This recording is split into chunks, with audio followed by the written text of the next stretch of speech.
World cup में कौमी team की बदतरीन कारकर्दगी पूरी सिलेक्शन कमेटी को ले डूबी। डायरेक्टर टीम मिकी आर्थर की जॉब भी खतरे में। नई सिलेक्शन कमेटी में यूनुस खान को अहम जिम्मेदारी मिलने का इम्कान।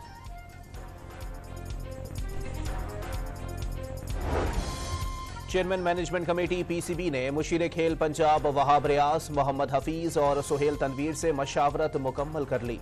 सीनियर्स की कप्तान को ना हटाने की सिफारिश। इस्लामाबाद हाईकोर्ट ने चेयरमैन पीटीआई के खिलाफ साइफर केस का ट्रायल 16 नवंबर तक रोकने का हुक्म दे दिया। ऐसे क्या गैर मामूली हालात थे कि ये ट्रायल इस तरह चलाया जा रहा है। जस्टिस मियां गुल हसन औरंगजेब के रिमार्क्स। सुप्रीम कोर्ट के जस्टिस मज़ाहिर नकवी और जस्टिस सरदार तारिक के खिलाफ शिकायत का जायजा लेने के लिए जुडिशल काउंसिल का इजलास 20 नवंबर को तलब कर लिया गया। इजलास में जस्टिस मज़ाहिर नकवी के एतराज़ात भी ज़ेरे गौर होंगे। सुप्रीम कोर्ट में फैजाबाद धरना केस के हवाले से नज़र-ए-सानी दरखास्तें समाअत के लिए मुकर्रर।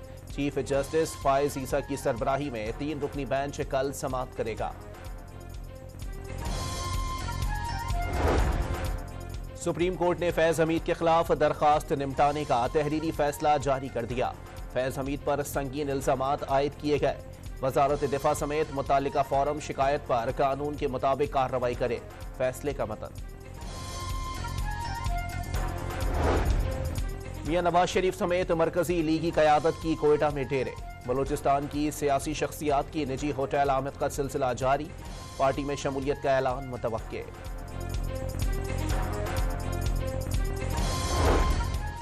पंजाब में नून लीग को मुश्किलात हैं। बेहतर है नवाज शरीफ इधर उधर जाने के बजाय लाहौर पर तवज्जो दें। चेयरमैन पीपल्स पार्टी बिलावल भुट्टो का लीगी कायद को मशवरा। इदारों के साथ इख्तिलाफात की तरदीद। इस्लामाबाद हाई कोर्ट ने तोशाखाना और 190 मिलियन पाउंड केसेस में चेयरमैन पीटीआई की जमानत बहाली की दरखास्तों पर फैसला महफूज कर लिया।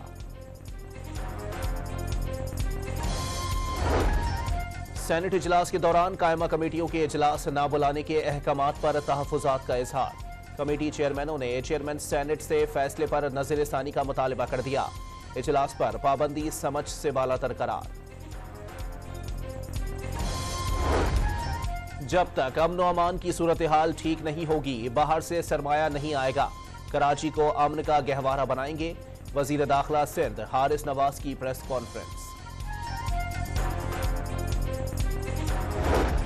और गाजा में सहूनी अफवाज की दरिंदगी मजीद 30 जानें निकल गई। शहदा की मजमूई तादाद 11,240 तक जा पहुंची। हमास ने 5 रोजा जंगबंदी के बदले 70 यरगमालियों की रिहाई पर आमादगी जाहिर कर दी।